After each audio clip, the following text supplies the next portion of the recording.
Alright, we're back. How's everyone doing? I hope you're all watered and fooded. Welcome to the Through Our Eyes podcast. This is a live recording of our podcast highlighting marginalised creators and the stories of how they experience various challenges or cat butts. The alerts will be off, so we aren't disturbed, but we will be keeping an eye on chat. Also, feel free to submit questions via the channel points redemption command, and we'll get to them towards the end. So this podcast is, my brain just blanked there. This podcast is something that came about as a side project that Paige and I banded together with after the big streams of the Through Our Eyes based on highlighting marginalised groups in a larger context. And this highlights more individual stories because we discovered that during the streams you cannot even begin to try and fit in one person's story. No. But yeah, Paige, would you like to introduce yourself and tell us about the Through Our Eyes project? I mean, you've pretty much already done it, but hello, I'm Paige, or Arthremis. You may see me about online as that. And yeah, so the Through Our Eyes streams were created to bring together loads of different creators at the same time to discuss being marginalised, pretty much, and intersectionality, and also to highlight modern causes and things that we can help fundraise for, all that kind of thing. We're on a slight hiatus at the minute with the next stream. There will be some information going up about that soon. There's a reason. You'll find out what that is later. For now, secrets. But yes, so those streams have so far raised nearly $10,000 for charity, and we've talked to 80 plus guests over the last 8-9 months, which has been absolutely fantastic. And yeah, as Drac said, even though the streams are 10 odd hours long, because we have up to 30 guests on each one, there's never really enough time to really learn about a person or meet a specific person. So Drac came up with the idea for the podcast where we can actually pluck those people out of the streams and sit them down and grill them for all of the knowledge they have in their heads. And that's pretty much what we do. That's pretty much what we do. Oh dear. Before we move on, can I get a shout out for Paige, please? Thank you. So that you can all spread some love over her way. Right. So today we have. Would you like to introduce yourself? Oh, sorry, that was me. I was just enjoying your introductions there, having a good time. Yeah, my name's Blaize. At Blaizicus on all socials, Twitch, all that jazz, all that's there. And yeah, I have basically found out I had a long-term sufferer of BPD, or EUPD, as some people might know it as. And yeah, it's just been recently getting to know myself, and it's great being able to get and come and share that with other people as well now. That's me. So tell us a bit about before we get into the nitty-gritty of everything, tell us a bit about your content and what you do. And I'm still quite small as a content creator. I'm on Twitch, obviously. I'm sort of... Oh, Drac did the annoyed nan face there. That was the... Oof. Just going to throw a biscuit tin at you. God knows what. Don't get me started. I will get my biscuit tin. I absolutely love doing it, and no one is a small streamer. Growing. There you go. Growing. Is that the better word? I'm a growing streamer. And yeah, no, I really enjoy it. I've taken to it well, and I thoroughly enjoy being able to spend time with people through doing that and meeting new people doing that. As well as I like doing writing and things on the side, and I've got all that linked to all my socials. So Words are going to be very hard for me today. So. That is all right. Okay. They're difficult for us all the time. But I do have a quick question. Now, in the back of mine and Drax cameras, we do have cats. Do you happen to have a pet? I don't. I mean, I've got a cat calendar. No, it's got Henry Hoover. Henry Hoover's That good. counts. Drunk-looking Henry Hoover, Yeah, and I've yeah. got a cat calendar. There you go. Oh, that's very sweet. It's the 61st of the month, and I've just dropped the numbers everywhere. And Well, now it's so the ended the cat I calendar. nearly just dropped that square on my private, so that would have been a fantastic start. So, Strigger has just turned her ass at that. It's just like, no. Yeah. I mean, it's a little bit of a disturbed-looking cat. Oh, God. It's a little bit satanic. That's fair, actually. And my That's son fair. seems to have stolen one of the month markers on it, so that's good. But yeah. Excellent. All right. Blimey. Well, that's my questions done. I'll go now. Do you have something with a cat in your house? Yes. The Good, answer you is do? a very startled-looking cat calendar. Perfect. All right. And lastly, you didn't cover like pronouns and. He, him. So yeah. Okay. Right. Right. So, our first question, as always, is give us the lowdown of your story. What brought you here today? I mean, would you want it from minute one or the story of how I went through the diagnosis? That's the Give us whatever you're willing to talk about. This is the point of the podcast, is to give an Yeah, open of course, space yeah. for you to talk about what you're comfortable talking about. Yeah. Give a bit of insight, and if it's a case of starting before you got the diagnosis and then moving on to the diagnosis, go for it. I think that is it really. I had a very tough childhood growing up, and I was always sort of didn't feel normal. I was always like, there was definitely something wrong with me. Like, not so much as a learning difficulty, but a mental health problem. I had a very tough upbringing with a lot of loss, a lot of grief, and going through school and high school, and I sort of realized that I thought I was depressed. I thought, oh, I'm gonna have to go seek a therapist or something like that. And then thus begin. Anyone that's ever been on the mental health team in the UK knows it's a uphill climb of being thrown between doctor and doctor, psychologist, and yeah, I sort of went for about 8 years overall trying to get even a diagnosis or even to properly speak to someone. And I went through the diagnosis of PTSD, bipolar, just general anxiety and depression. But everything they tried with me and sort of medicated me for, things like that, never really stuck with me. I was like, I feel like I should be getting better. I don't get why nothing seems right.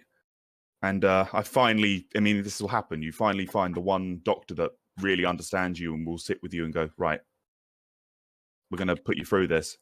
And he was like, I think you've got BPD. I was like, and he was like, and there's usually a list of like 9 key identity points for BPD. And he's like, right, do you associate with this? Do you associate with this? I was like, and every single one's tick, tick, tick. I was like, this is starting to sound like I might be on the right path. But I mean, I'm happy to read out the 9 things if you'd like me to read them out for the audience and whatnot, if that's what you'd Go like. for it. Yeah, I mean, you've got 'em handy. Yeah, we're here to learn. I've got everything up on the side as well. I'm like, just in case I need to, like, my brain just gives a fart. I've got a few cues that are just lined up. But yeah, Oh, sorry, they and usually Blaize, diagnose it. Pardon? just in case people don't know, what does BPD actually stand Sorry, for? yeah. Yeah. It stands for, yeah, that'd be helpful, wouldn't it? It stands for borderline personality disorder, which Right. they tend to associate with people that seem to min-max on certain parts of things like bipolar, things like that, and can switch between personalities quite quickly. So, for example, like, you can be exceptionally happy for 1 minute and be perfectly okay, and then like nothing could even trigger it sometimes, and you'll just be ready to just put a hole through a wall or break down in tears, or it's exhausting. It is very exhausting. But the 9 key points are: you feel very worried about people abandoning you, and you can sometimes push them away because of it. You have intense emotions that will last from a few hours to a few days that can again happen on a key flip. That was the reason they were pretty much certain it wasn't bipolar for me, because they say it tends to be much longer stints, but because my emotions could change very quickly from ranges, like that bipolar one doesn't sound correct. And not having a strong sense of who you are, so not feeling like anything you do is right, or you're not fitting in with identity of any form. You're sort of struggling to really find where you fit. Finding it hard to keep stable and healthy relationships. You feel empty a lot of the time. You act impulsively. So binge eating, using drugs, engaging in harmful sexual activities without thinking, driving recklessly, self-harm and suicidal feelings, another one of them. Intense feelings of anger that can be extraordinarily difficult to control. And also paranoia and disassociation, so distancing yourself from even what's going on to try and process it, or just not even feel like you're yourself when you're trying to cope with it. So they're the 9 key things, and I hit the nail on every single one of them. And it's like, oh no, it's sort of. And when the doctor was like, right, okay, we think it's BPD, but what we don't want you to do is go and Google it. The first thing you go and do is go and Google it.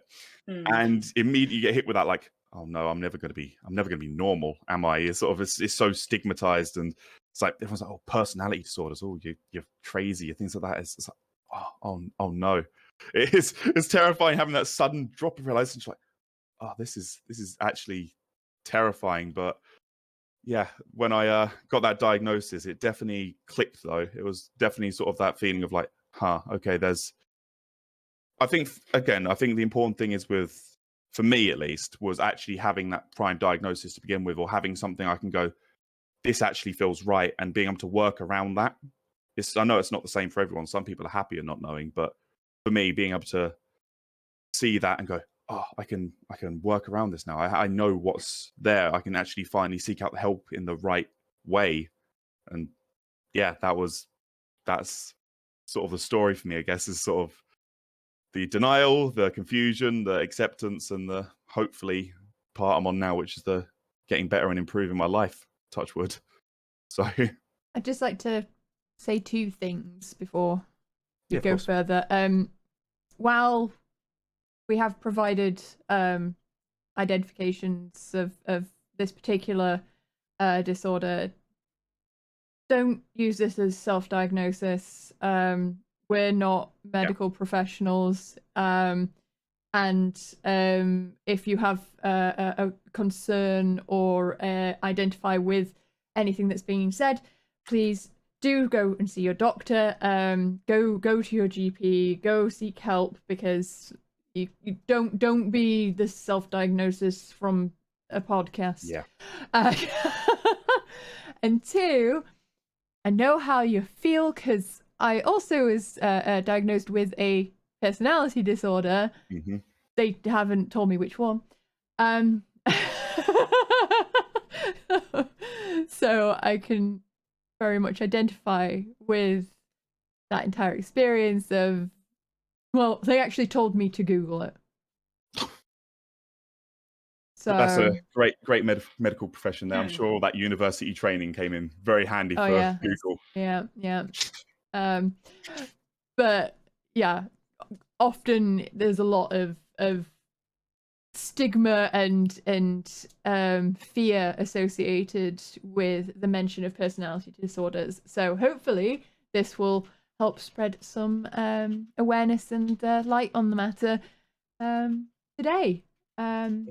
That's half the reason I'm here, because I think it's really important, because I've only really recently started being able to speak out about this, and sort of like, I've always known that I've not been, again, not 100% there mentally, and being able to actually share that with people is so important now that I've sort of got more of a grasp. And it's like, wow, if I've not actually found the help that I've got now, and actually feel like I can talk about it in a positive light, because it's not just a negative thing. I can turn this into a positive thing.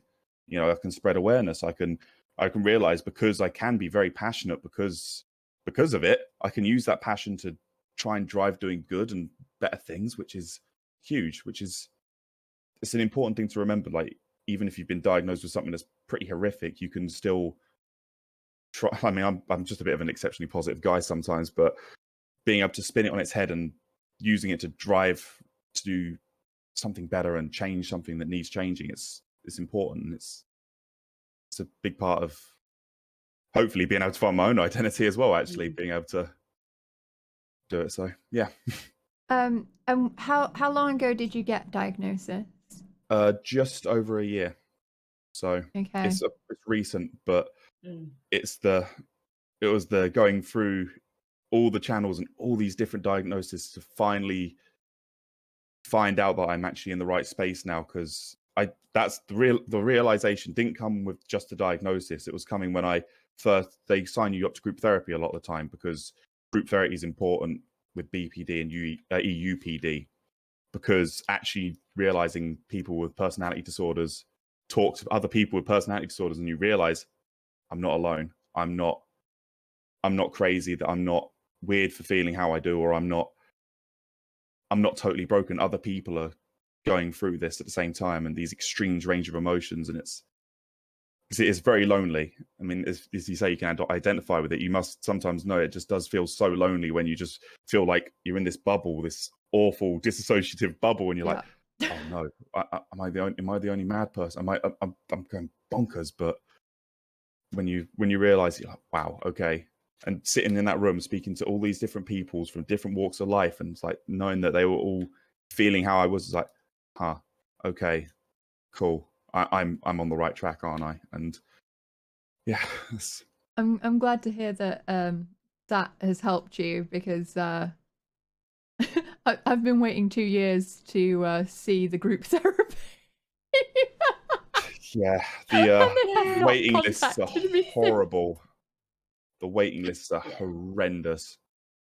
Yeah. So I got extraordinarily lucky getting in when I did. I might have had to have waited another year, and with how bad I was spiraling pre-therapy, I'm not even sure that would have been enough for me. So I'm so lucky I got in when I did. I really am. So. Did you want to say something? Call I'm me wherever you want. I'm going to start calling you Arth Page, because my brain wants to say both of them at the same time. You looked like you wanted to say something before. No, I'm just listening, because it's not something I have. Like, there's a lot of people that come on the show that I'm like, oh, I can identify with this. But aside from my own, like, sort of depression diagnosis that was diagnosed sort of atypically when I was 16 or so, there's not been a ton that I've actually mental health wise gone to the doctor for. The last time I did try and go to the doctor for anything mental health related, it was just pushed from pillar to post until they eventually did phone me and went, oh, we don't do that here. There's a place that does, but we're shutting down. Bye. And I was like, oh, okay. Guess I won't get that ADHD diagnosis then. Thank you. So it's a little bit different, but yeah, at the moment, just sort of listening and learning. It is. I'm sure we'll have more questions later. It's so exhausting, because I know that exact pain, being thrown for all these different loops and all these hurdles, and just feeling like, am I actually okay? You doubt yourself. You do doubt yourself. And yes. And it is so exhausting, because they're like, no, I need this help. I actually need it. And they're like, yeah, whatever. You're depressed. Here you go, some pills, whatever. Just on your bike. Yeah. Yeah, that's the only other thing. I don't know whether my depression diagnosis was actually correct, because it presented with extreme anger, not with... Well, there was other sort of traditional markers and that kind of thing. But the main reason I went was because it's like, I feel like smashing people through walls, and not in the fun way. Like, might need some help there. And they were like, oh, depression, here's some pills. I'm like, well, they worked, but I don't know if that's actually what the problem was.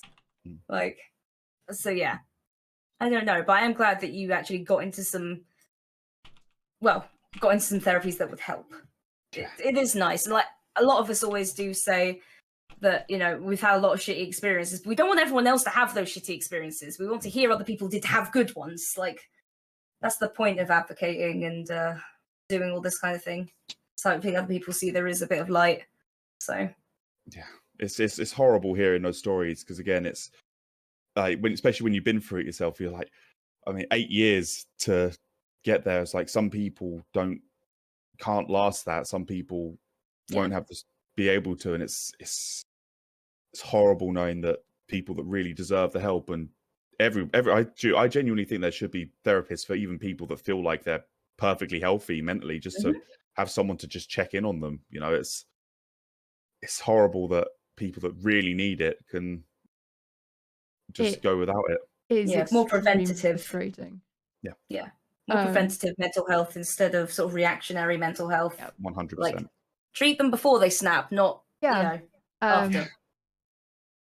And the thing is, this is no guarantee that you're one time through the mental health service, as they so often point out, is with the right person, is the right type, is accurate, is enough. It's very questionable, to say the least.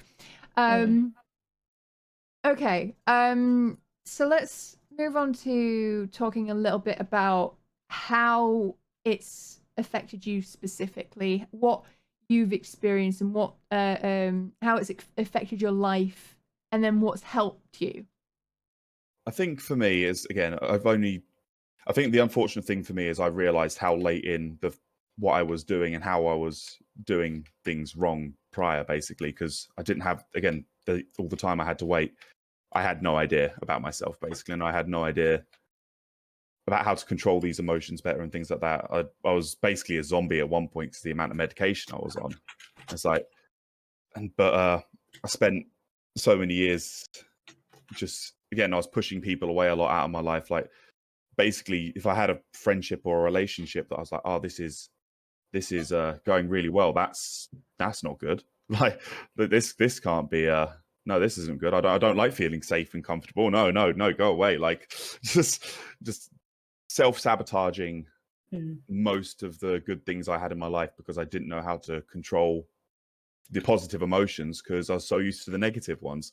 The negative ones I can almost control in a way. I was like, oh, I feel sad or angry. Like, oh, I'm used to that. I'll just go lose my temper over there or yell at something or just sit here and cry. Cool, I can do that, but you're making me happy. Or, oh, you've done something nice to me. Ugh. Just throw up the crosses and the garlic, like nice things, emotions. Ugh. But I think, and then again, the thing that really changed for me was when I became a parent. Like, I became a parent at like 21 years old, and I was like, okay, I really need to double down on trying to get the help that I need because obviously anyone that's a parent can attest, it is an exhausting job. And doing that on top of having a personality disorder, trying to raise a screaming, yelly human being. It's like, oh, that's like a little version of me. Oh no, this needs to get better because that was the thing that really pushed for it for me because it was like, wow, my boy is the most important thing to me. I need to get better, not just for me, but for him too. And being on the edge so many times, like, nah, there's got to be a way of getting there. And yeah, that was the real turning point for me, I think. Out of interest, was having a kid planned? Was it ish and ish, sort of like just because I feel like this might highlight along the relationship thing quite yeah, at the time it was a ish and ish thing because my partner at the time had two very nasty miscarriages, but like she'd always definitely wanted to be a mum and I definitely wanted to be a dad, but I knew I wasn't sort of ready when the third time rolled around, the lucky charm. I was like, I should probably just snap back a little bit. Sure enough, the second that you want things to not happen, ding, there we go. Like, okay, right, this is another hurdle, but I'm so used to jumping over the blinking things, I'm gonna just go for it because I'm a stubborn bugger. But yeah, it's sort of, yeah, it was a sort of ish accident, ish not. So sort of like we wanted it to happen eventually, just probably not the time it did. But and was that an easy decision for you? I mean, in a way, yes and no, because it was happening regardless. Like, I knew it was an encroaching thing that was going to happen 9 months from when you get told, ding, guess what?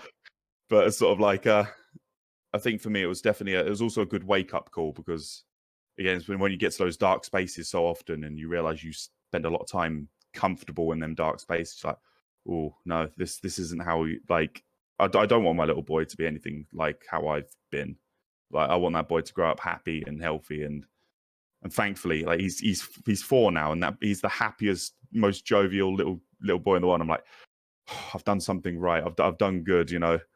And his mother's done good, and it's like, thank God. It's so nice because I just want him to be so happy and healthy and not go through some of the things I did when I was his age, you know, and have to try and grow up in a pretty dark and horrible world. I had to grow up very quick, and I don't want him to have to go through that as well, you know. So, touch wood. Yeah. I had another question, and my brain just left again.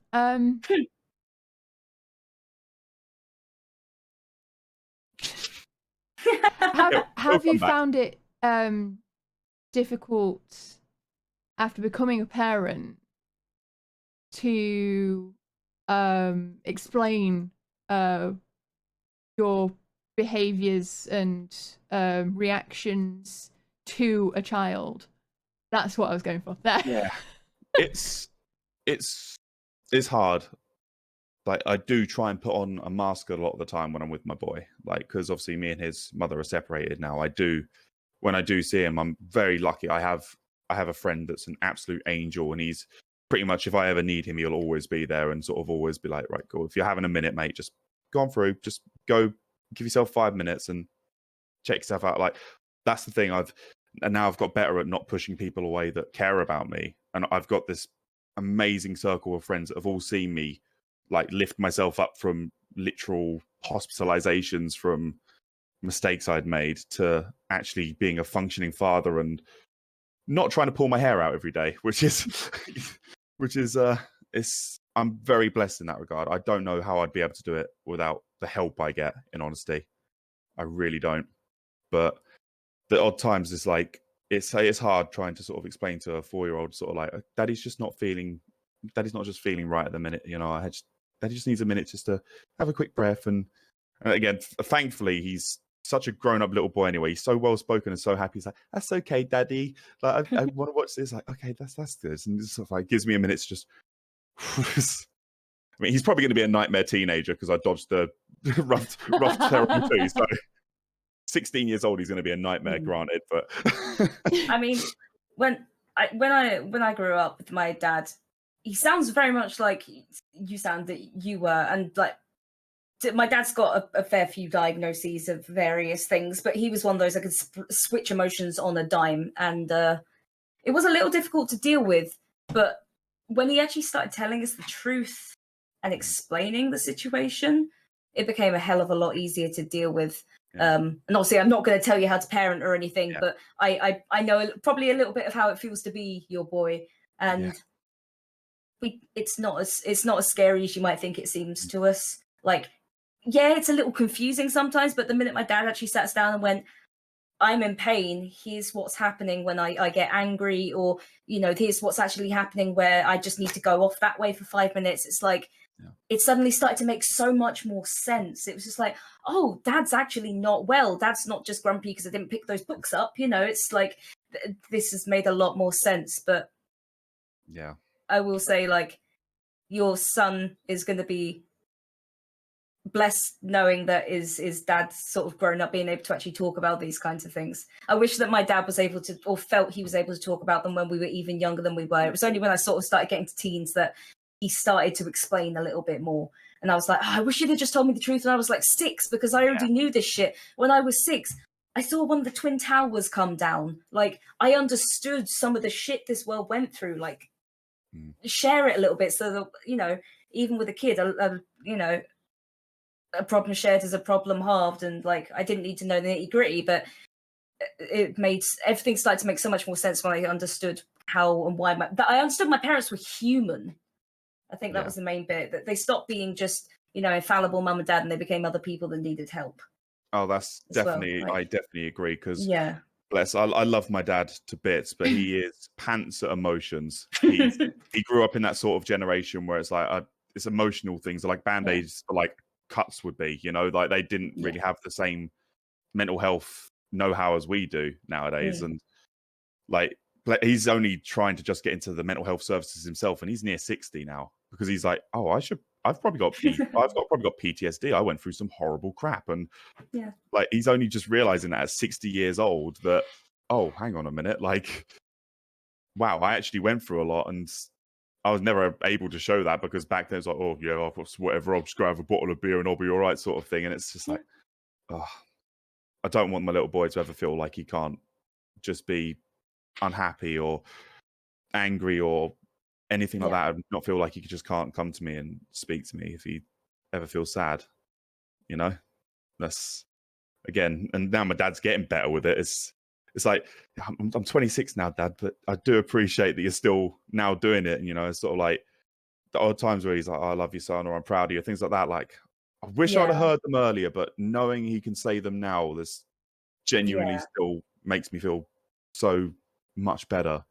Yeah, it's never too late to learn these things. And yeah, like my dad will still be like, "Oh, I'm all right," and I'm like, "Dad, tell me how you actually are." And he's like, "Well," and I'm like, "Well, there we go. Like, I know it was shitty to say, but now we can actually talk about it, and maybe it'll make it a little bit easier." Like, yeah, it's like I get it as well, because there's some days where it's just easier to say I'm fine, because then you don't have to go into it. But other people know you're not fine, so at that point, it's just yeah, it's especially scary because again with BPD in particular, it's such a complex set of heavy emotions a lot of the time. It's so much easier for because I've got a lot of friends that are so happy natured. It's like I don't want to just sit there and just go, actually no, in my head there's this dark twisted forest of just misery and pain and nothing but, and I don't want them to go, okay mate, like this is I don't want to just, I'm like, yeah, I'm just feeling a little bit down. Like sometimes that'll be like their way of knowing like, cool, he's in that space, just be there for him and make him a cup of tea if he needs it. Like so you definitely say communication is important then. Just understanding what other people mean when they say what they say. Oh, yeah. I think the important thing, if you have any friends or family with BPD or EUPD, is to be able to try and understand it the best you can, because sometimes it is easier to comfort them in a way where you don't unpick everything. Sometimes you just need to know they're just in a darker spot, and just being there is actually even enough in itself. Just being there for them and supporting them through it. Helping them know that they haven't alienated you. Yeah. because of how they are responding to something. Which is, I feel one of my key things is I actually generally have this thing on the internet as well, is a case of I won't jump on things, and I won't talk to people, and I won't say things purely because that mentality goes round of, well, if you say something, then oh, it's stupid, or oh, I'll upset them. Oh, well, they won't like it anyway. Oh, they're ignoring me, so obviously it is. And then it's that vicious cycle, which is quite often mentioned in mental health support for understanding your emotions and where they come from and how they affect your actions. And yeah, it's that kind of constant cycle of self-sabotage your own emotions and your own interaction. Yeah, it's definitely that constant fear of being judged for every little thing you say and do when you've got a personality disorder. And sometimes it's, again, with the BPD thing, it's like it can be both ends. Sometimes it's like I actually don't give a rat's ass what people do, so I'll say or do something so emotionally in the moment that I'm like, oh, I'm gonna bite those words later down the line, aren't I? Or the other end where it's like I will just not say a thing and people won't know, and it'd be like, okay, cool, you know. Do you find that you often have two extremes? Yeah. It's 0 and 100 are great areas for me. 1 to 99, rubbish, absolute rubbish. Yeah, basically, I can feel that. I've got real blunt, says nothing at all. I think that's been the biggest thing we're learning to deal with BPD is learning to try and be happier in the 50s, trying to sort of be much more content that sometimes things will go slowly, or sometimes you don't need to go all the way or none at all. Sometimes you can just go and just try and comfort people normally, or sometimes you can just do things normally, and it's like, normal. What's normal? And you're so used to that word being used like that, and it's like, oh no, but I don't know what normal is when this has been my normal. But it's something, isn't it? It's trying to learn to not just 100 or 0 someone all the time. It's tricky. Normal was just cooked up to sell things, pretty much. Yeah. So they didn't have to make different sizes for different people, and no diversity needed when normal is the thing everyone should strive for. She says in massive air quotes. So what has actually, so you said that your support network has been a big factor into helping you through this. Has there been anything else that has helped you deal with this and learn about yourself?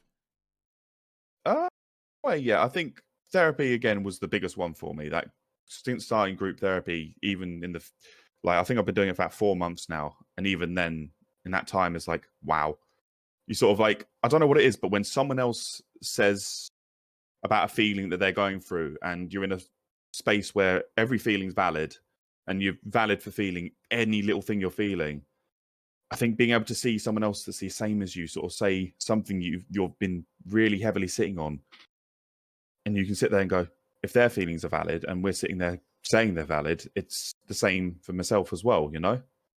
That was a huge part of it for me, seeing all those other people with similar emotional ranges talk about them so openly and them being supported through them. It's like, they can be supported through them, and that's mean I can too, because it's me too. It's part of me. And yeah, that's definitely been a huge one.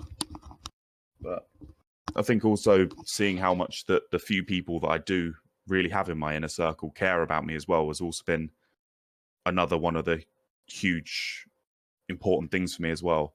Like when I've had friends that have definitely seen me at my horrific worse, just look at me and go, I ain't moving until you've got some help right now. Deal with it. Like, I'm a big dude. I'm 6'7" and I'm built like a shed. And I've got these friends that are 5'7", look at me going, I will knock you on your ass if you do not sit here and let me get you some help. It's like, it shows they just love me so much, and it's like, wow, like I've got these people that truly, truly care about me and want to do what's best for me.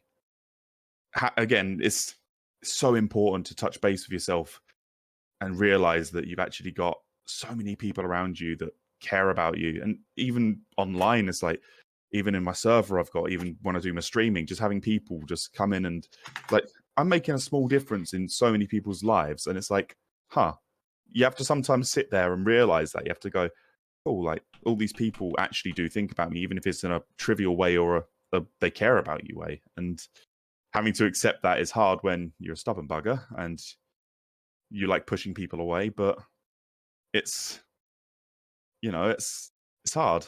It's really hard, but it's been a lot of acceptance, I think's the important thing with this diagnosis, because usually to get BPD or EUPD, it's usually through like traumatic things growing up, or through rough upbringings, or a lot of times not being properly cared about, or a lot of dark periods, and it tends to be where all the darker thoughts can spurn from. And yeah, I think the important thing for my recovery has been actually sitting down with myself and being a little bit fairer on myself and going, you know what, you may have made some mistakes at times, and you've lashed out and you've done stupid things, but you've actually somehow fought through all the horrible crap you've been through to get to these points. So it's just about being a bit kinder to myself, as well as, you know. I asked this question with no expectation of answer. No, go ahead. It's only if you're comfortable talking about it. 100%. We've talked a lot about the improvement. How has it manifested for you in you mentioned your worst times? How has that manifested for you? Do you mean like where was my lowest roughly and how I managed to pull out of it, or? Well, just what is that for you? Because for everyone it's different. For some it's you know, completely self-sabotaging all of their life. So, you know, losing their job, losing all of their support network. Others, it's more of a physical response. Some it's just crutches. So Yeah, no, that's fair. Or trigger warning here now, obviously, then if we're going to this sort of things, a heads up, but sort of for me, I've self-sabotaged a lot in loads of different ways. I've basically forced like romantic and friendship relationships to end through just being an absolute bastard, just because thought it'd be easier on the people I cared about if they didn't have to deal with me. I've attempted suicide several times through cutting and overdosing and things like that.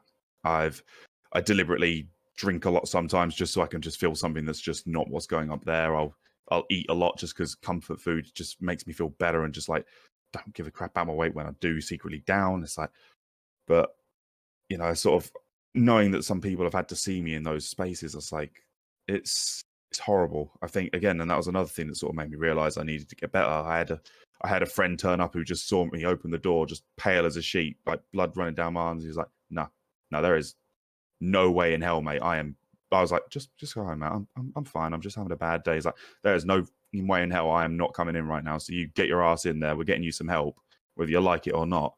Again, support networks are pretty much crucial with personality disorders because, you do need that validation. It's hard because being left on your own devices when it's almost like having almost other personality playing around with your head. Like I sometimes say I've got little idiot Blaize sitting up there, sometimes just taking hold of the steering wheel, like, right, we're going to do something stupid today. And I think a lot for me has been being better at going, right, idiot, we're going to take over this driving seat. You can go back into the passenger for a bit. You ain't doing this. And yeah, it's I don't know. It's sort of the thing for me. I put on a hell of a positive front because it's just how I like being conceived. I like people to just think I'm normal, with the massive air quotes. But yeah, but that's the thing for me. It's like I try and almost have this because I believe in a way if you can smile through things and laugh through things and help other people through things, I think it does actually rub off on yourself as well.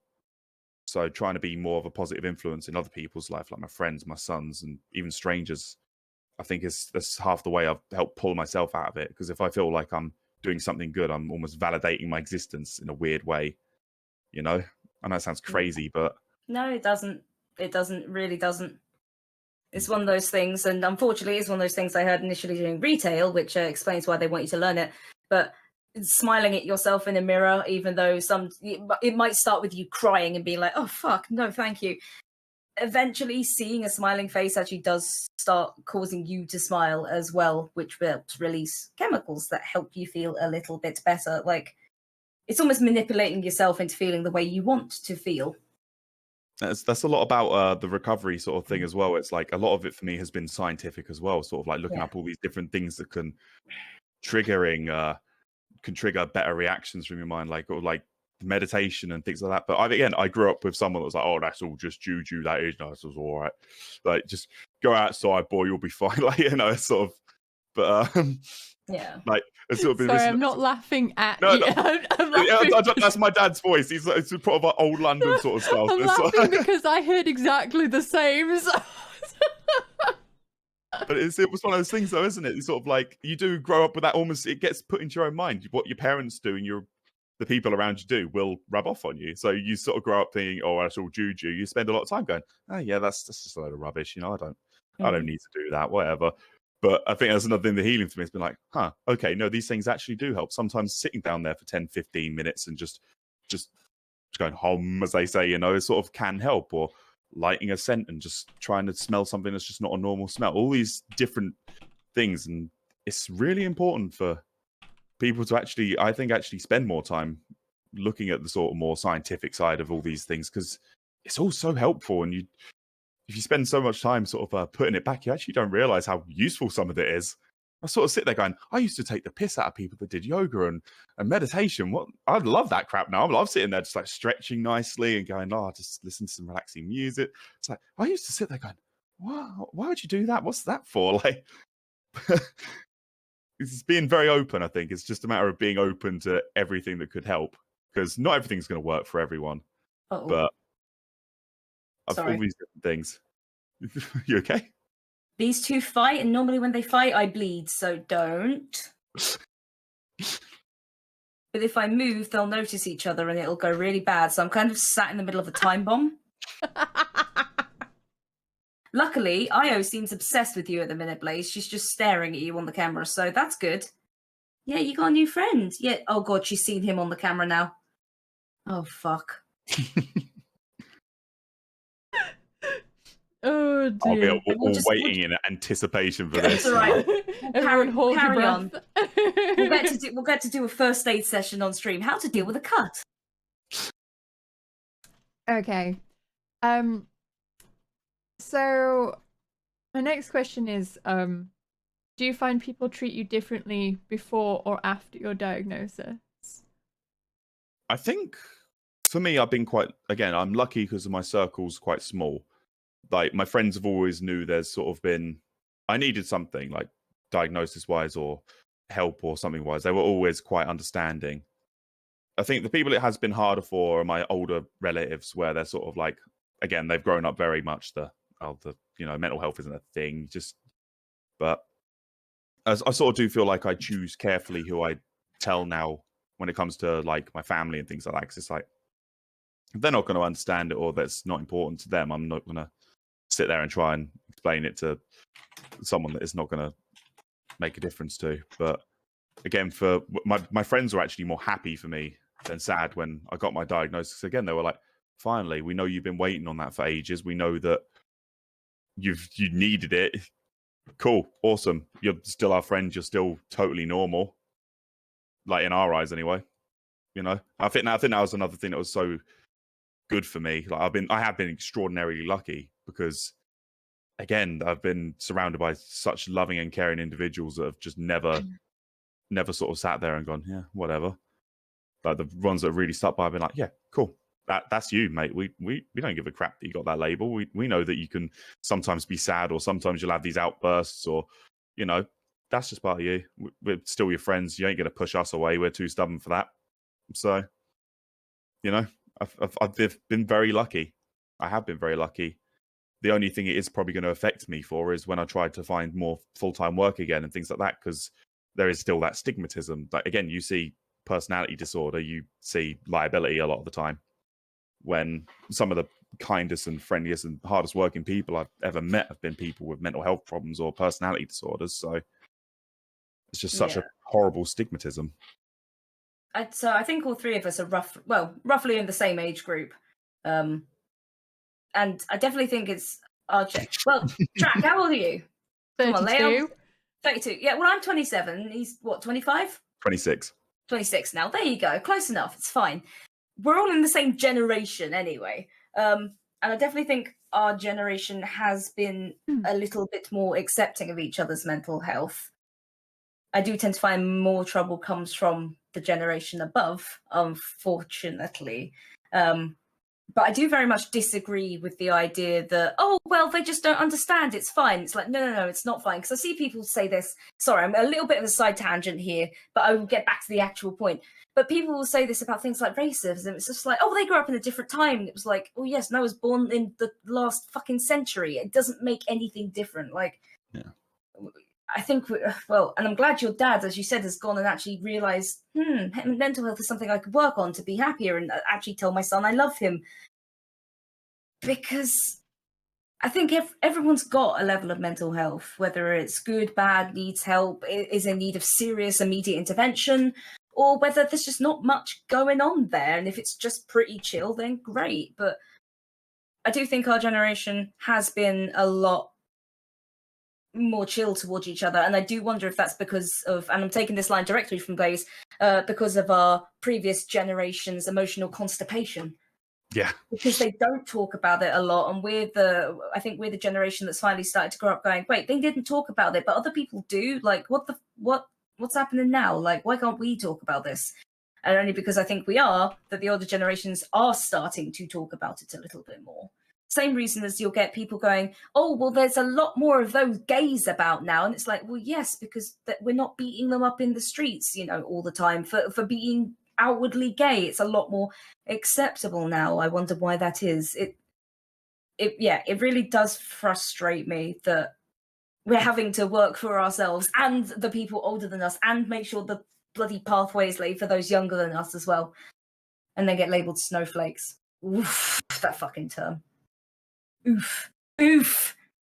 The issue with it is it's sort of made such a horrible dichotomy between those two groups, though. Sometimes I think that's why things do get so fierce nowadays, is because there seems to be this stubborn group trying to hold on to how things were, and a group of people so passionate about moving things forward and actually moving on as a society, It sort of makes me think of cavemen trying to learn how to use fire, and somebody like, no, don't use fire, and they're just trying to club each other just because they want to use fire, sort of thing. Burnt one of us once, and so we can never look at it again. Yeah. Like, okay. I don't know whether or not it's actually an attempt for most of them to hold on to it.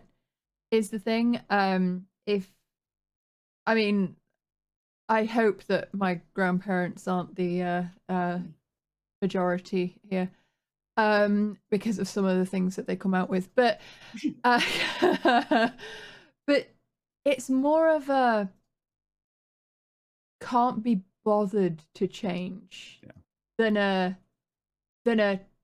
viciously trying to hold on to it because they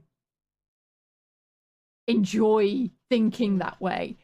It very much seems to be more of a like, oh well, we're too old now to change, and that's where the whole grew up in a different time justification comes from. I feel is just that aspect of can't be bothered to try and evolve.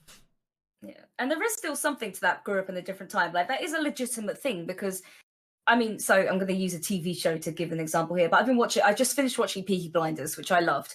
And that was set sort of between 1919 and it's going to, I think, end around 1945 because it runs between the wars. But when you listen to them and they're like, oh, so you're going to get on a boat to America, it'll take you about 3 weeks and you'll be there. And I'm like, oh my God, you could just take an overnight flight to America now. And it's like, okay, we need to get a letter, so you're going to have to get on a boat, take it there, then somebody's dog will find you. And then it's like, okay, that's just to say that, you owe me a penny. Like, nowadays, something can happen in, I'm trying to think, I don't know, Russia, middle of Russia, and I can hear about it on a tweet seconds later. So I can understand that it suddenly seems like there's a lot more information a lot quicker and people are expected to grow and change with it. But that is just how the world's going. And fuck it, their generation created most of this tech. So come on, fucking get it in there, would you? And like, yes, old dogs can very much learn new tricks. It's just, yeah. Sorry, I kind of just completely nicked your point there, but it got me thinking for a moment. Yeah, well, it was the example that comes to mind for me is trying to explain to my grandma how to deal with grief. Her excuse for not going to seek help or access the helplines that she was given was, oh well, your granddad went to one of those once, he didn't know what to talk about, so I won't be going. But she doesn't know how to deal with her feelings. So she's spending a lot of her time trying very hard to squash them down and not think about them. And I think that highlights very much why we need to make it more normal to talk about mental health and more normal to go seek help for a range of things. It doesn't have to be for the fact that you have a mental health issue. It could just be that you're having quite a bit of stress at work at this point, or you're dealing with grief. I mean, grief in itself is a whole bunch of emotions that is capable of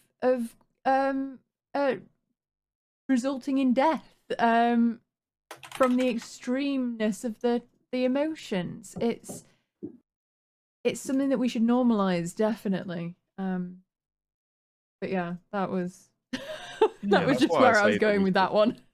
Yeah, that's why I say we should move to actually try and seek out mental health like as a preventative thing as well as a fixual thing. Because if you can a lot of the time you get a lot of these you get signs. You get signs that are like, oh, I'm just starting to feel a little bit meh, or oh, I'm waking up a little bit later each day, or oh, I ate more than I normally eat. You know, you get all those little signs. Sometimes having someone to talk to early about that and try and express like some of these things you've harbinged a little bit, you can prevent it almost. You can prevent the awful things that can happen later down the line. If you, again, it's the emotional constipation, as you put it. Sometimes you just need an emotional laxative, I guess.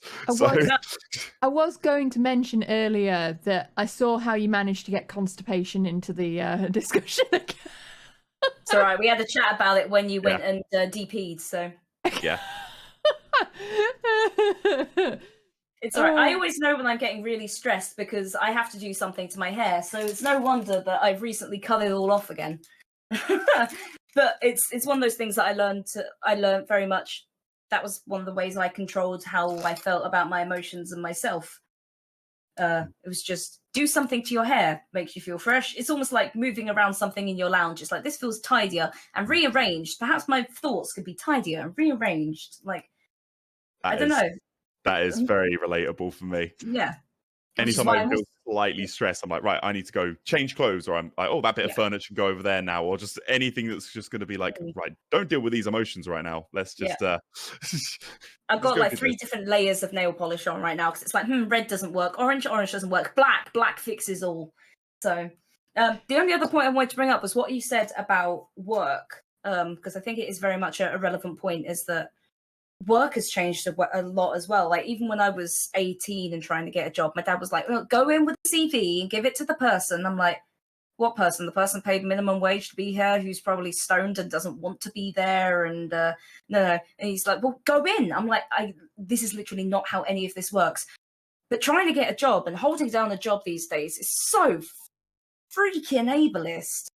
Yeah. It's very, very difficult. Jobs are not meant to discriminate based on mental health, physical health, all that kind of thing. But you will often find that once they've asked the question, generally under a friendly guise of just wanting to be supportive, they'll say that you suddenly don't have a qualification that you need, or just, oh, well, this could be a problem for me. And it's happened once in my working time where I was looking forward to doing some travel for work, and my boss told me, oh, but what about your disability? And it was like, why are you bringing that up as a problem when we've not even had a discussion? Like, that's actually just, you've already told me that I can't do something based on your perception. And so I can't imagine how it must be with something like BPD, which is going to present very differently depending on, well, I guess day to day or hour to hour or minute to minute. Yeah. But I mean, other people, I can rant non-stop about how I'm so angry that they aren't keeping remote and working from home as a more valid norm, because that's what's stopping me from getting a job. And it's like, well, you know, you're telling all of the disabled people to get jobs. Could you get some we can do? You've just taken it away again. Yeah, it's definitely frustrating because the world proved that it could do things in a much more able-friendly way and a lot more disability-friendly way. And then as soon as they could cut it off and stop spending that money, they're working on it, which is such a problem. It's such a problem. And it's so annoying. It really is. It really frustrates me. It really frustrates me because there are so many jobs that you don't need to be doing from an office. You really do not. And they've already got all the computers and stuff like that. Like, most of us come with our own gear these days because it's how we actually stay connected to the world. And I was going to say, my kit here is far more superior than anything that they ever gave me at the NHS, that's for sure. And trust me, it can definitely analyze sequence data heck ton better than they can. Windows 98. That's what they still got at my local doctors. I think that's another thing as well as the hang on, my brain just sort of did a fraggle there. Sorry about that. Okay.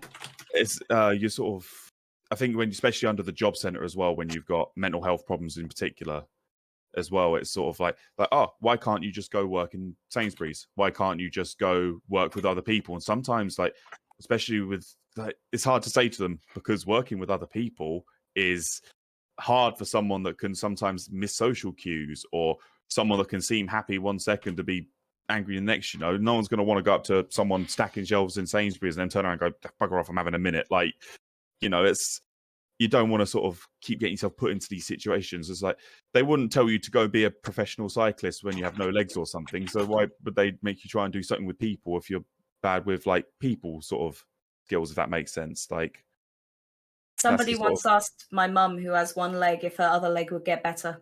It was put in a fire when she was 7 because it was removed at a hospital, so probably not. And if it does, somebody get Hollywood on the line because we need that for the next, like, Halloween sequel. Sheesh.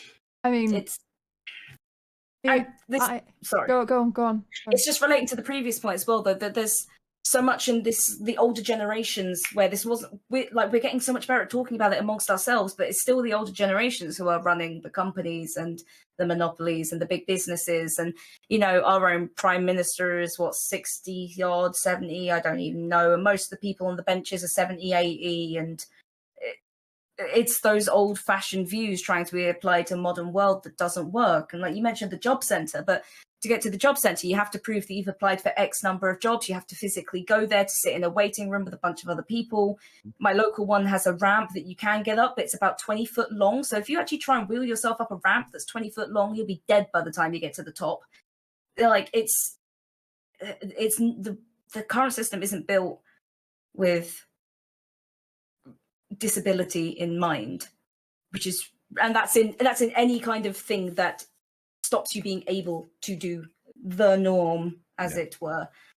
So, because obviously I don't know whether you would class yourself as disabled. I know I do. So it's just, it's really frustrating because, like, most of us want to work and pay our way. Like, that's not the problem here. The problem is you won't bloody let us. It's interesting because they put you under so much pressure to, like, get out of the job center by going to any job, basically, without actually thinking, oh, you're just going to end up back here in 3 months' time when they lay you off because you've had a breakdown, or you've missed days because you've been physically unwell or can't even leave your bed, or, you know, they don't think about that. They just expect a lot of you. Like, and again, I think with mental health and physical health, they sort of, like, my dad has emphysema, like a screwed up heart and things like that. And they were like, oh, why can't you go do 40 hours of lifting 15 kilogram cement sacks around a yard all day? It's like, they were like, yeah, no, go, off you go. You didn't apply for that job, so we're not going to pay you. It's like, yeah, he's coming up for 60 and he's got emphysema. And it's like, wow, like, how out of touch do you have to be? Like, that doesn't take a wizard, surely. You don't need to sit there and look at them and go, yeah, that's probably a job for them, you know? Those jobs aren't meant to last for years as well. Like, not everybody can take that much punishment, as it were. And yes, some people can, but there are different jobs for different people. And there's so much work that always needs doing. And there's always so many different, like, saying, oh, we don't have enough people in. It's like, well, could you get some? It's like, nah, it costs money. Pretty much. I mean, the amount of family members that I have that basically have been done in by manual labor in their work environments, and therefore have had to have plenty of operations on their knees because of it, it just demonstrates that those things are not meant to be done long term. But on the respect of, you know, those kind of jobs aren't meant for people who are suffering from physical, mental health issues. The last time I worked in a customer service front facing, i.e. a pub, I had a breakdown and ended up crying and just leaving and refused to go back because it was so bad. Yeah, been there. It's not that I wasn't physically capable. Yeah. At the time, it was that there's certain things that not everyone has the capacity to do. Well, deal with 30 drunk people at 12 o'clock at night, and that should be understandable. That should be. It requires a certain level of not giving a shit to be able to deal with situations like that, and to expect someone to be able to walk into the job centre and come out with some sort of customer service job and that be grand and that's you fixed is mind-boggling, honestly. Yeah, it should be something they just implement into the job hunting system in general. Is a much better way for people with mental health to actually get, because again, mental health, just because you have mental health problems don't mean you're lazy. Most people with mental health want to work full time. They want to be able to go, yeah, cool, I can do this as a job, I can do this, but they just don't have the patience for it. They don't have the time to sit there, and they won't make the time. More than not having the time, they won't hire the people or find the opportunities that are more suitable. And it's just not, it's not right. It isn't. Yeah, it is ableist and it's awful. I do have a question for Blaize related more to BPD, and then I'll let us get back to your list, Jack. But it's more just thinking, because you were talking about when you had a particularly dark period and your friend came and basically demanded that they stay with you to help you out. So a lot of people have first aid training or are offered first aid training because even, in a shop, you are legally required to have a first aider on the scene and that kind of thing. But there's not a lot of people that have mental health first aid training. I only know myself and 2 or 3 other people that have it.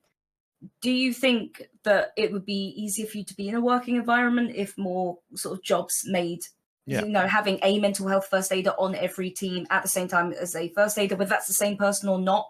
Do you think that would actually help? Would you feel safer? 100%, yeah. Absolutely. It should just be a thing, really, shouldn't it? Again, now we're in a society that is slightly more accepting of mental health. It should be a thing, really, shouldn't it? Like, being able to feel like there's someone that you can talk to at any point is important, really. It's crucial. It really is crucial, that because they complain that you go for a week off work, but you don't feel like you can tell them it's because you've had a nervous breakdown or, things like that. It's preventative again, isn't it? Mm-hmm. Thing is that course, I don't know whether it's the same one that you took. It's the cost. Yes, is an absolute joke. Everyone should have the capability of accessing that kind of course.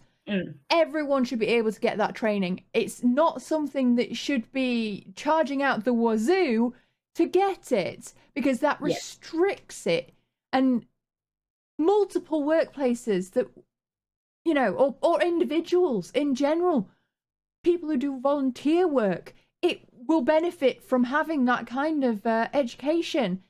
But they're basically limiting it to big companies that can justify that cost. I am wondering whether you when you do get more customers, though, that might be able to drive the price down a little bit more, or when you get lots of sign up, but not a lot of people able to pay the course. So yes, I got my course for free because I was in the games industry at the time. It was a massive office and there was need for it. You go through a lot of stress in a games development studio, and there was a need of it, essentially. But I wish I'd had it for previous jobs where we essentially thought that, people would come in drunk or trying to cause trouble, and they, were having some serious issues and could have, a bit of mental health help would have been better at recognizing that than thinking they were just a drunk. Or maybe they were drunk, but that wasn't the reason they were crying in the shop, So it is one that I think it's worth looking around and seeing if your workplace subsidizes it. But I do think more workplaces, it would be better and more friendlier towards the people that you work with, and for just general situations to have somebody trained in mental health first aid. And yes, it is expensive. If you do have the ability to go on it, I do think it is a good course, because although the license only lasts for 2 or 3 years, the information lasts a lot longer than that. But yeah, it's just good. Yeah, I know I did a little bit about sort of BPD, and it was more about emergency situations and more, how do you deal with this? And yeah, I think your friend did exactly the right thing. It's like, I'm staying and I ain't going anywhere, and you can continue doing what you're doing, but I'm physically inserting myself into this space to stop any major danger, or to be a lifeline to somebody else that can actually help, which is, yeah, and again, trigger warning for words, but that's what you do with a suicidal person. It's, what are you going to do? Do you have a plan? Where is your stuff? I'm taking the stuff. I'm going to sit here and wait. And we're going to wait. And if you can't talk, we're going to get you somebody that can. And if you're hurt, I can then go to the first aid training I've also done and help you there. But for most people, you are exactly right, Drac. It is, that's a hell of a lot of money. I mean, it's a hell of a lot of money. Think about how that kind of training could help save someone's life. Mm-hmm. That could help create people who are comfortable with working, because they know that there is a support network in place. They feel safer, they feel understood, they feel seen. So many people don't have like a support network at home, and having access to something like that at their workplace will allow them to not only keep their job, but also have someone to go to when they absolutely need it. Yeah. And to price that to a point where not anyone who is interested in seeking education to help others is a real shame. Honestly, another thing to also add to things I wish they trained us in school. Oh yeah, there's a massive list of things that they should teach in school, really, isn't there? Although there is a younger member of my community. There's only one young lad who's allowed in my streams, because he's literally there with express permission of his dad, who also watches the stream sometimes, which is very sweet.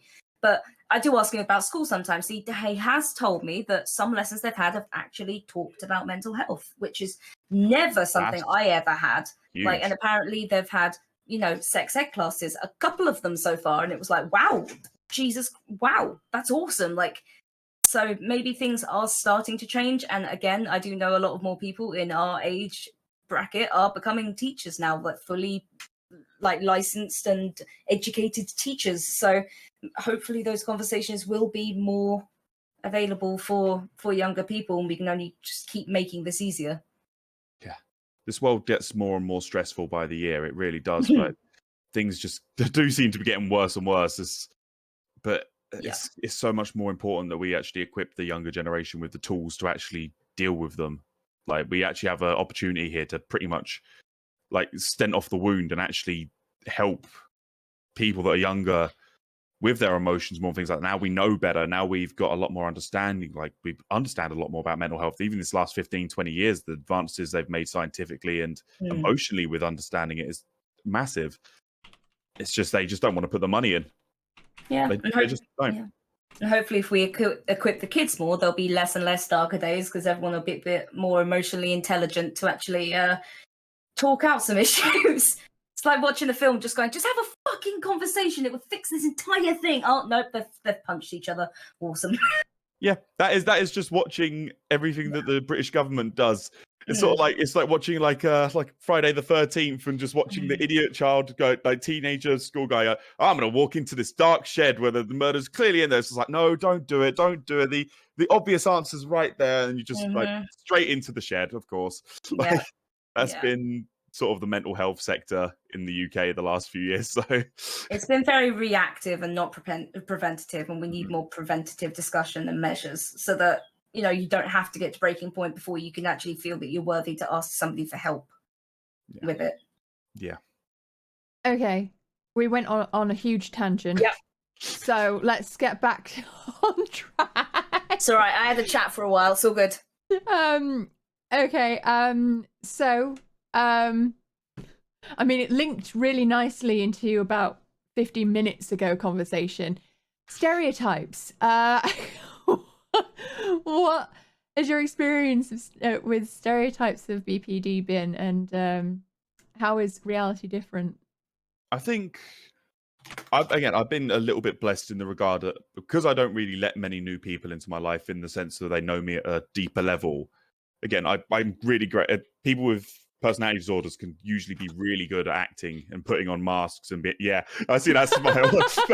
Yeah, you can go and like, yeah, okay, cool. Like I'm the exact person you want in your life right now. But underneath, I'm just like, it's like, but again, thankfully, I don't get associated with the stereotypes because the people I talk to are in safe environments to talk to about it, like group therapy or with my friends in a personal space. It's awful seeing like media representation about it or how people react like, oh, you're just a crazy person or you're just this or that another. But I think it's almost good that a lot of media now is positive. There is a hell of a lot more about mental health now, and it's a stigmatization thing again, isn't it? It's a lot less stigmatized now, thankfully, and I think it is actually going in the right direction. Like, at least in my experience personally. I mean, I have been called a lunatic or crazy or just messed in the head a few times, but it's thankfully I've managed to sort of duck to water it because I know that the environments that matter are at therapy and with the people that love me and care about me. So, thankfully. I mean, for not even personally experienced, but I feel just off the top of my head, one of the biggest stereotypes I feel of personality disorders is that we're all psychopaths. Yeah. Basically, the only everyday person knowledge about personality disorders usually stems from serial killer films and media, and that is more or less the only time it's ever discussed. But for those who don't realize, personality disorders actually is a huge branch of mental health issues. There's 8, I think, in total. 10 recognized according to this list I just pulled up. 10, right? Yeah. And only one of those is psychopathy. It's very easy to get lumped in, isn't it? Sort of like, oh, you're a lunatic, you're crazy. Yeah, I think in total there's 3 violence-orientated ones, one of which is psychopathy, out of all of those. So, and I know one of the things that really put me off of going towards the group therapy was the fact that I mean, as I said, I never got diagnosed with what my personality disorder is. So, you never know. Got it. Don't piss me off. But I'm pretty convinced mine's more along the anxiety disorder related ones. But the idea of putting an anxiety disorder sufferer in with a psychopathy disorder. There's such a range of disorders when it comes to personality disorders. You wouldn't put 10 different disorders in a room and go, they're all the same people. And again, I think that's the thing with BPD, because it is quite broad because of the spectrum of the diagnosis, because there's like a certain amount of hits you need to take off that list that I listed earlier. It's sort of like each person in the room is getting those same emotional sort of ranges, but they've all got different stories and they aren't all going to be the exact same, even if they've got the same disorder. I mean, there's psychopaths out there that could actually almost come across as normal, but I mean, I guess how you get those serial killers and things like that, as you say, it's I mean, that is one of the key traits of psychopathy, to be fair.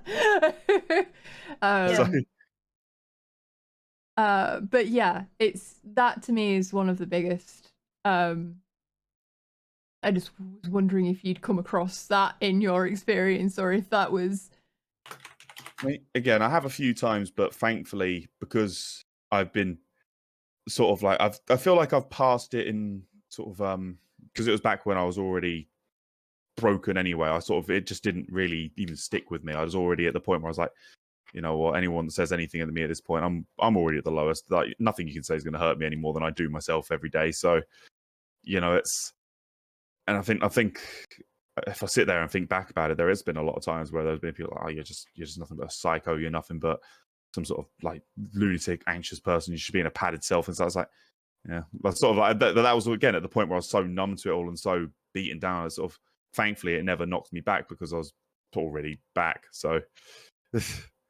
But just comes from a blatant misunderstanding of what these things are for as well. It's like, yes, things like padded cells do exist, but for very extreme cases, for, you know, they're cushioned to protect people. That doesn't, none of this means exactly what you think it means, but it's just from looking up films and things like that, when a lot of the earliest representations we see of mental health are things like the Joker with Batman, and they just like, oh, he's just crazy, he's a lunatic, he'll blow you up. And it's like, I mean, not quite. Like, sure, he does those things, but he's also a comic book villain. Like, it's very different. It's very different. You know, and I was just looking up as well, like, personality disorders in films, and nobody can actually explain exactly, like, they've got A Clockwork Orange as one of the most realistic examples of a personality disorder in a film, but then they also have that as one of the most realistic psychopaths, and also one of the most realistic, like, sociopaths. Like, nobody's quite sure what these are representing, so they're not good representations. Oh no, I love seeking out media that's helpful when it comes to sort of explaining emotions, because sometimes it's actually helpful to me to go, right, you watch what this character's doing, because it's very similar to some of the things I do. One of the ones that I really linked with is a show called Crazy Ex-Girlfriend, and it takes the stigma of like, oh look, she's just a crazy person, but like she's going through this, and you see her go through this range of complex emotions and grow as a character and realization, and that's a really healthy show for promoting positive mental health, things like that. And I love finding other shows like that, like things that sort of present it. And actually, again, because I think people seem to think that having poor mental health is always 100% negative thing, but yeah, it's the connotation. Yeah, it sucks to deal with, but it doesn't make us any less worth being on this planet, and it doesn't make us any less of a human being, and it makes the positive things about us and our positive traits shine through so much more. Again, like, yeah, I can be a little bit angry and sad and just totally all over the place, but I'm very high empathy. I care a lot about people. I'm very passionate, and I can use that, and when I use it right, that's the important thing to hold on to, is like the fact that those negative traits are there, whatever, they're there, but I can work on the positives that I've got and use them for good, because that's what it should be, you know? That's what it should be. Yeah, that's great. It sounds like you've reached a place where you can grow and identify your particular signs and symptoms, and that way you're on the track to being able to deal healthily with it. Yeah, it's not easy. It is not easy. There are definitely days where I will just get absolutely. That's the thing. This is obviously, it can change. Like, I was really nervous coming. I was like, oh, please don't get to Thursday, and I just go into a thump, because I was so nervous. I was just going to sit here and just go over that total wave of just darkness come over me. I'm like, cool. But luckily, I was sort of ride it through. It's like, cool, we're there. But there are still days where I was just wake up in the morning like, I just want it over. Just get me out. I want off this ride, basically. And it's trying to deal with, because again, it's so unexpected a lot of the times. I remember coming back from the gym the other day. I was in such a good mood, really happy. The second I laid down in bed, ready to go to sleep, just suddenly, just everything just hit me like a bus, and I just felt misery and sadness and just empty. I was like, oh boy. But again, now I've got the tools and things like that. I can realize when I'm not in a normaler again headspace, and I can try and pick those things out and work on them and be like, right, okay, you're not there at the second, you're not fine, just let's do the things that make you happy. Go make a cup of tea, let's work through this. You know, it is taking yourself almost aside and going, right, we're walking you through this step by step. So yeah. And what tools would you say that are particularly effective? Talking to people, always is always, again, a huge thing. It's the high empathy thing. It's the high. It's awful because we're like the most introverted extroverts. So it's like you need the social interactions. You need to be able to talk to people about it. Sometimes it is hard because it's hard to open up to people when you've been hurt and you don't want to get hurt. So it's difficult, but it's always worth reaching out if you can. I mean, there's so many good helplines out there and things like that now as well, which I'd advise to anyone that's ever having a bad time. Make sure you reach out to whoever you can. But it is a matter of just trying to find those things that you do enjoy and thinking of those people that you are there for and all the positives you have got going. However hard it can be, sometimes it is just a matter of you're just going to have to just ride a dodgy couple of hours because that can just happen. You sometimes have got to sit there and feel it. You have just sometimes got to just sit there and just let it have its moment. It's hard. I think that's one of the hardest things to learn is that you often, to process emotions, especially strong ones, you do need to let them be. You have to let them occur because the fight is what generally puts you into the spiral. Yeah. I mean, it's not going to be, foolproof. It's just that quite often it's the fighting, not feeling, that puts you into the darker depths. So just sitting and observing those emotions is usually quite useful. Yeah. I think that's why I personally find it particularly difficult to mourn, because I'm always just trying to make sure that everyone else is okay, trying to sort of pull people through it and things like that. And sometimes you sit there and you just think, like, I don't need to deal with this right now. This is fine. But it's not. Like, you should actually have time to sit there and process loss, which can be any type of loss. It can be losing family, like through death and grievance, or it can actually be the loss of a friendship or a relationship, an opportunity, work, things like that. Everyone should actually have the time to be able to process those feelings because they're powerful and they will sit there and they will bite at you when you least expect it. Sort of, I think for me, again, the biggest one for me was sort of when my ex, when she miscarried like twice. It was sort of like I was always there, make sure she was okay and trying to support her through it and making sure that I was dealing with everything I need to do after having to see some pretty dark things.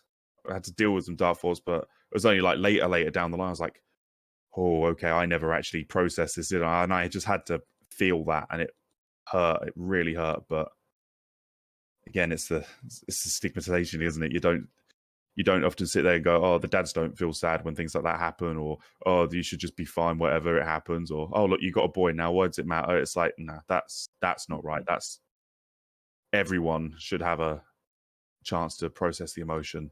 Everyone, 100%. Yeah.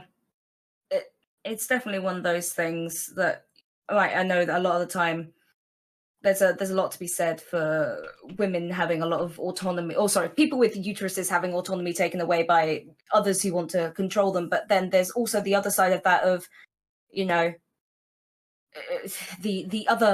partner, the other side of it, not actually being given any kind of respect when it comes to a child. The entire politics around children really annoys me, because people with uteruses are told that, oh, well, somebody else controls this because we need to ask what your man thinks of you doing anything with it. But then if anything happens with a baby whatsoever, it's, well, where's mum? What does mum think? Forget dad. Dad doesn't know. Isn't it nice to see a dad with their child? And he's like, wait, what? Hold on. And it's so frustrating because, I mean, like I say, I'm a cis woman. I know what it looks like from one side, but trying to then understand and acknowledge the other side is so difficult. Yeah. And yeah, I feel for you, mate. I really do. It can't have been easy to go through. No, it wasn't. I think for this as well, because they were pretty bad. I had to see some pretty horrible, gruesome things when I went through it, and it was like, well, the fact that I felt broken at the time, because I was like, why aren't I reacting? But it's because I knew for a fact, like later when I sat down and thought about it, I was like, no, I literally made sure I was there for my ex. I made sure I was there for the people that needed me and had to process it. And I never actually sat there and went, I need to process this. It was only later on down the line where I actually, again, and this happened with losses in my family and things like that, and losses of relationships and friendships. It's like, it only took me much later down the line sitting here and going, huh, okay, this all kind of sucks. Did it really sort of hit me? But, you know, I'm really glad that I eventually got to that point, because grievance sucks no matter what you're grieving. It does. But you have got to feel it, otherwise it is going to just sit there and keep biting you, and you just won't put your finger on it until you just open up about it. Yeah, I'm a fan of analogies, just to sort of help explain, because especially with people that don't necessarily or haven't experienced a situation, empathy can be a little bit difficult to grasp. Sympathy is there, but empathy is a little bit more difficult. But I think best way to, at least for me, to describe how I deal with these feelings is, it's like if you skid a car, the easiest way to get it to stop is to turn into the skid and let it kind of resolve itself. If you turn out, you flip the car and everything sets on fire. So it's generally easier. That's not to say you should turn in and wallow in everything and just let it completely take control, but acknowledging that something is happening and that taking control of it is the best way to deal with it is much better than setting everything on fire.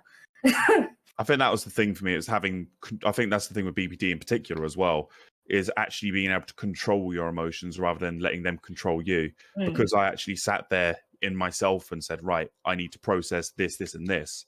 I could actually sit there individually and work through them, because I was like, right, I'm ready to feel these emotions. That's going to sting. You know, it's like having a wax strip on your emotions and such. Like, this is going to sting, but when I pull it off, like, it's going to be a little bit better afterwards because the mess has gone a bit, but it's going to sting while I do it.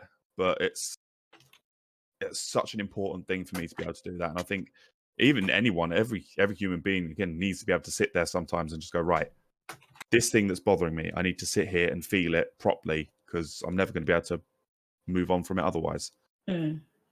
So, yeah. Right, before I move on to questions, I just want to point out, if anyone wishes to submit a question, do so now, or forever hold your pieces. Not on stream though, that breaks TOS. Right, so while I wait for that, I do have one audience question already.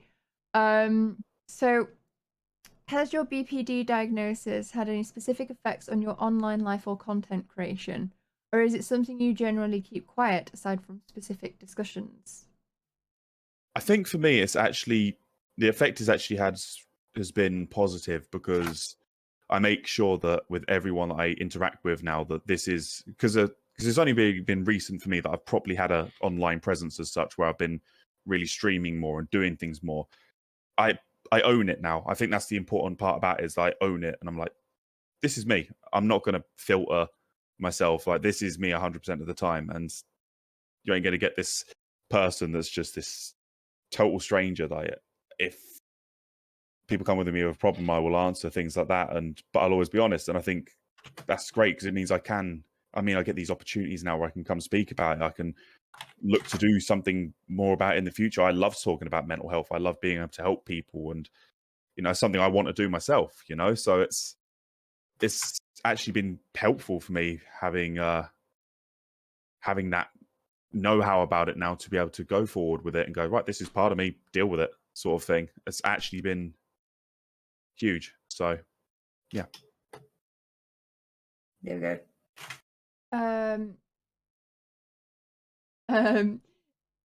So I've one that's just been put into the chat but hasn't been put through channel points, actually highlights something that I had written down anyway. Is, what would you advise people with BPD who are trying to find their first steps in recovery, and someone who's how would someone go about getting diagnosed if they suspected they have BPD, and what does it involve? It was a difficult one for me, because I got quite lucky, because I've basically waddled my way into having a brilliant mental health person at the end of it. I had a really good mental health nurse in the end that was like, this is it. They sort of clocked on. They sort of knew the signs and were like, right, yeah. So it's hard for me to answer that one in that regard, but if you've got a lot of the signs from the big 9, basically, it's probably important to speak to a mental health professional about the symptoms you are getting regardless. Like if you're feeling a lot of those things anyway, you probably should be getting some help. So I think again, it's hard because it's a weird thing on the spectrum, because it's sort of, they say it's between bipolar and schizophrenia. They say that's why they say BPD fits as such, quote unquote. But they don't like diagnosing people with it because obviously the stigmatism around personality disorders, the stigmatism around all that stuff, and it's hard because if they misdiagnose it too far either way, you're going to hurt more than hinder. If they over medicate you, they'll turn you into a zombie like I was. Or if they under medicate you or something, you're just not going to get the help you need.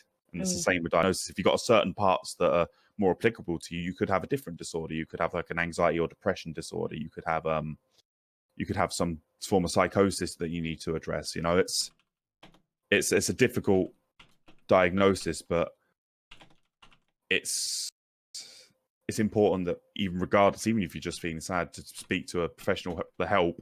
And if you aren't happy with the person that's providing it, actually finding someone that you're happy providing that help with sooner, rather than sort of sitting with the same person. Because I think that was something I definitely did wrong going through the mental health service. I allowed a therapist that was pretty much not, there was no, like sometimes you don't sync with people regardless, like on any level. And that was the case for me and that said therapist. But again, you sometimes have to go for a few duds to find someone that's going to really understand you and listen to you. So that's my only advice, is keep pushing it, because they do sometimes put you to the back of the list without you bloody realizing. And don't ever feel like you're worth less just because of these things. Just push at them and bloody push at them, because it is the only way you get through. So which is also something that we talk a lot about on here, is it's time for the catchphrase. Be your own advocate. Which I even wrote a blog post about. So if you go to my Ko-fi, there's an entire article that's over 2,000 fucking words of how to be your own advocate and fight your corner when you go to the doctors. So if you feel like you need any help, there's a resource there. So I'm gonna leave yours to the end, because I feel like that'd be a good one to end on. It's all good. Just I have seen it. It's all right. I've got an amusing story to tell to explain why I asked said question, so don't worry. But, so since you got your diagnosis, has your perception of yourself changed? Yeah, a little, because again, I think for me, as I've said, it's actually been quite a positive journey for me, because I personally, again, as I was saying near the start, I personally needed the diagnosis. I needed to have that, not a label as such, but just that almost that validation that there's something quite not right. And that was really, really important to me. And it's actually affected me positively, because again, I've now reached out for the correct people. Like I said, I've had some bad diagnoses, don't get me wrong, they're not all positive, but this one in particular was like, right, I've actually had the right help this time. I'm in the right places this time. And now I feel like it's only up for me here, because I'm going forward and I'm literally doing the things that are important to me now, and seeing the people that are actually understand me and not just waning me off with more pills and less help than anything, you know?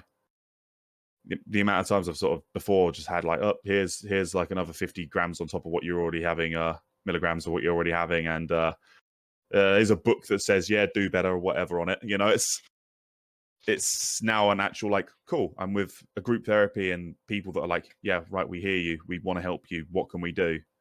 And being able to speak to other people that are on that same level with it, it's massive. It's so massive. But yeah, I think for me, it has been positive, thankfully. It's not going to be for everyone, because again, some people might break at the fact they have something wrong. Some people don't like getting it because they think, oh no, there's something wrong with me, I'm never going to be normal. But for me, it was that validation that I needed to be like, cool, I'm finally in the right spot, and I'm finally moving forward, because I did spend a hell of a long time going down a very deep spiral where honestly, I'm thankful I made it out the other end. I really am. I always think that for those people that would, that don't want to know, that think it's easier, you're already living with it. It just doesn't have a name. And because it doesn't have a name, you can't do anything about it. Yeah. And it can be really difficult to get that name. And sometimes it is a massive privilege to get that name. But if you don't take any steps to try and sort of address it, like you would with mental health, or how we've said that that's helped, if you don't take any steps to address it at all, it's just going to continue being a problem. You don't have any way to address it, to call it out, to actually understand what it is. So I'd say it's always worth trying to learn. And like you said as well about trying different therapists, again, we do understand that not everyone has the ability to, but you got to find somebody you vibe with. If you don't vibe with them, it's just going to get worse.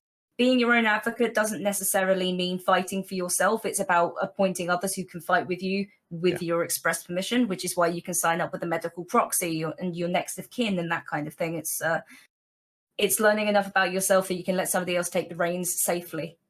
Yeah. But also knowing that you can't pour from an empty cup. So like you've said about your son and you needing to take a couple of minutes to just like breathe first sometimes. Oh yeah. You can't do your best by other people if you don't actually do anything for yourself, like at all. So blessed. I really am in that regard. Like, again, I've got people around me that are so good, and it's like I'm actually being able to work on myself is massive, because my son will see a difference, my friends see the difference, and I will.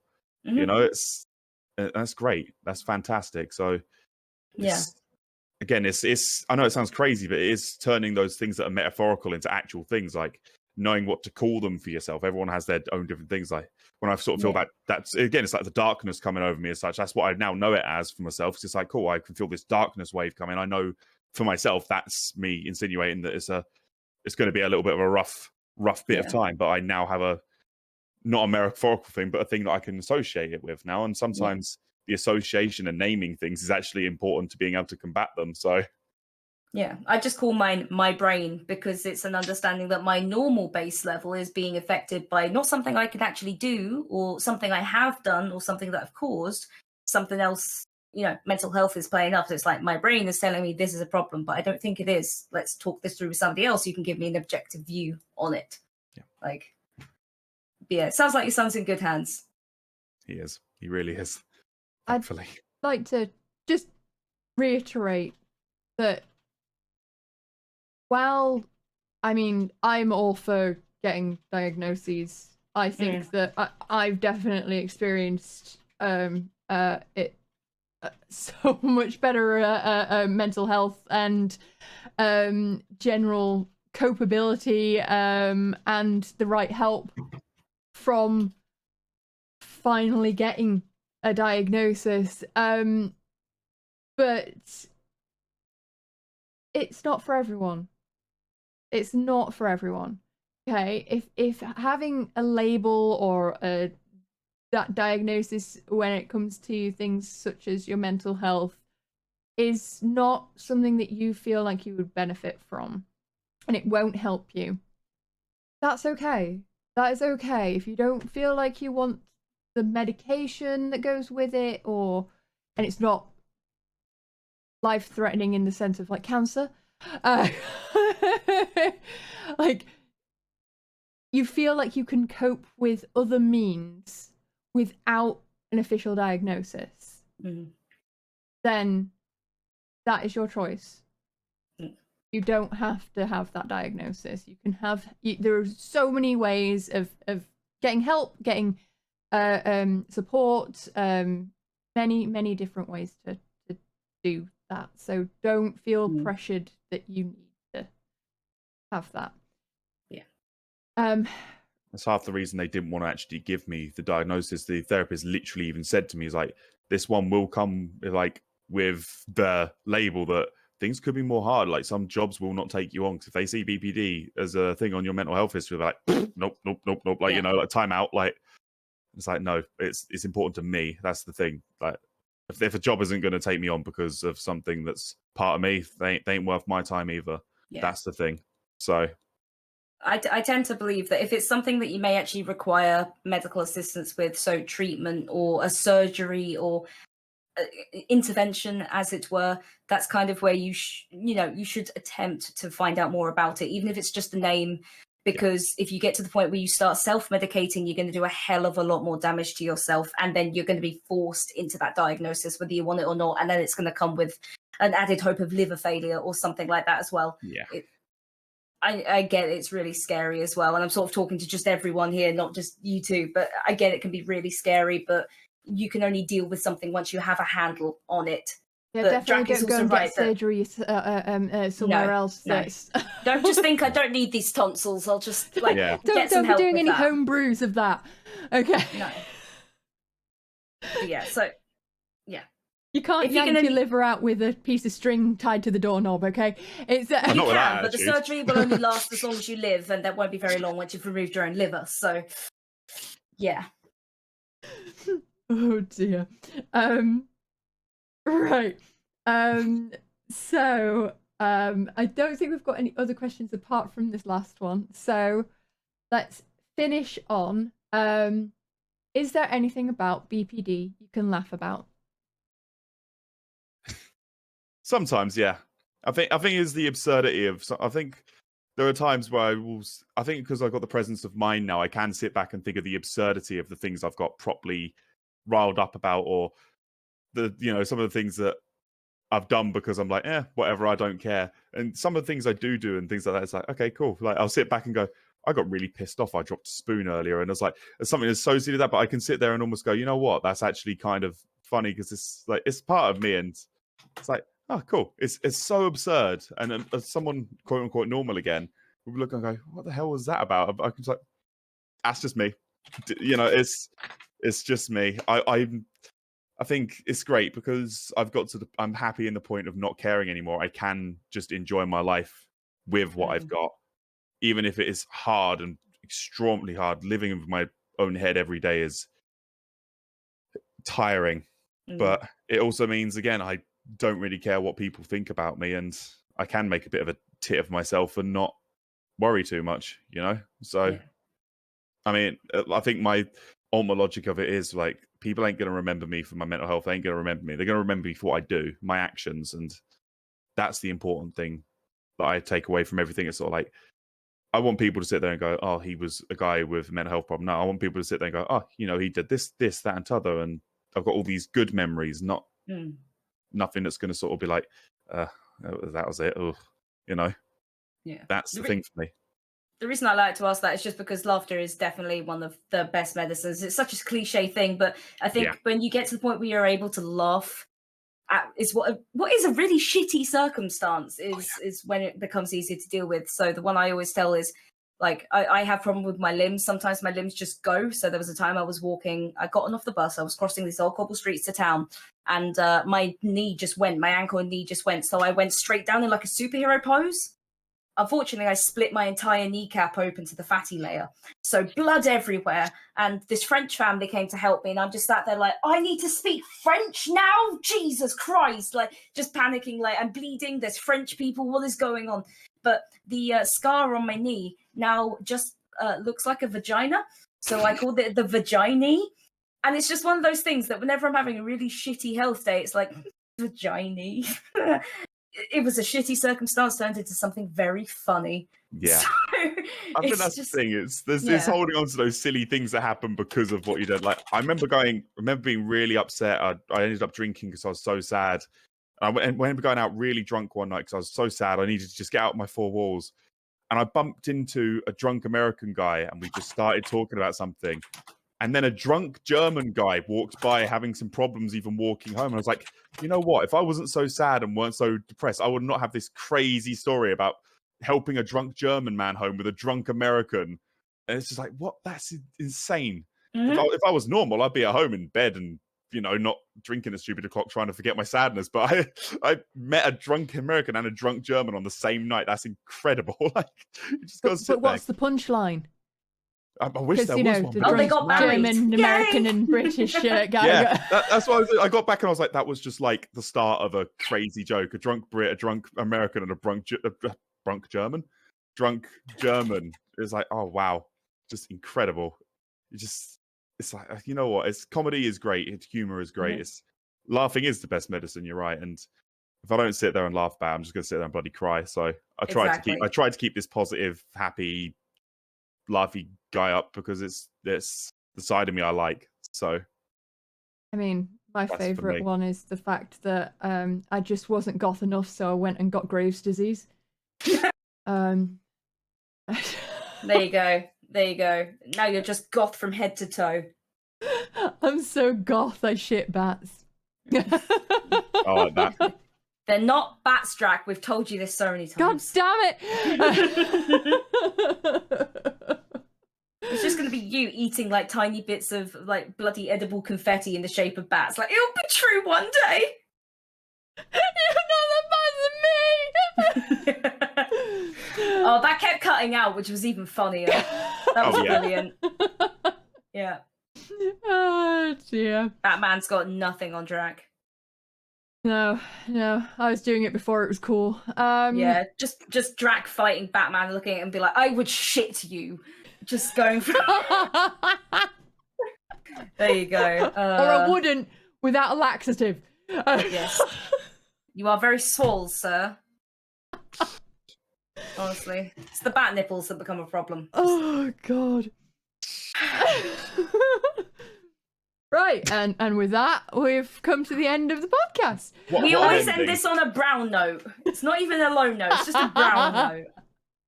What a way to end a very deep couple of hours by talking about pooping bats. That's... Oh, yeah. I mean, we do try. The way to go. 100% the way to go.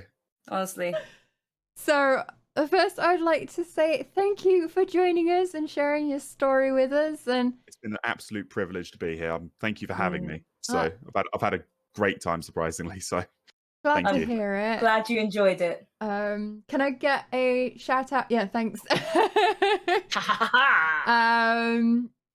And Paige, once again, thank you for joining me to host. No problem at all. Super appreciate it. Chat, thank you for hanging out and asking questions, and I hope this was educational and interesting. I would like to also point out that although I haven't actually informed Paige yet, we do now have Be Your Own Advocate t-shirts and bags. Way, I know this now. Excellent. Plug. plug. So if you would like to represent, then you can have your very own t-shirt. But yes, thank you all for joining us and hanging out. I hope you enjoyed it. Next Through Our Eyes stream will be in 2 weeks with somebody. It's going to be with somebody. That's what we know. It's exciting. It's someone exciting. I've heard about them. White Shadow on Lupus. Oh, you fucking White Shadow. Such a gorgeous person. So I'm excited for that. Sorry, I've arranged everything like ages ago. No, that's fine. It means I just turn up. I just roll up drunk and be like, come on, hey, let's go. Woo! Next stream for me will be on Sunday, where we'll be playing some Sea of Thieves for Talk Like a Pirate Day. Yar! Yar! But yes, thank you all for hanging out. I hope you have a good rest of your evening. I hope you have a good rest of your day. I hope you have a good rest of your week. And I'll see you all soon. Say bye all. Bye. See you later.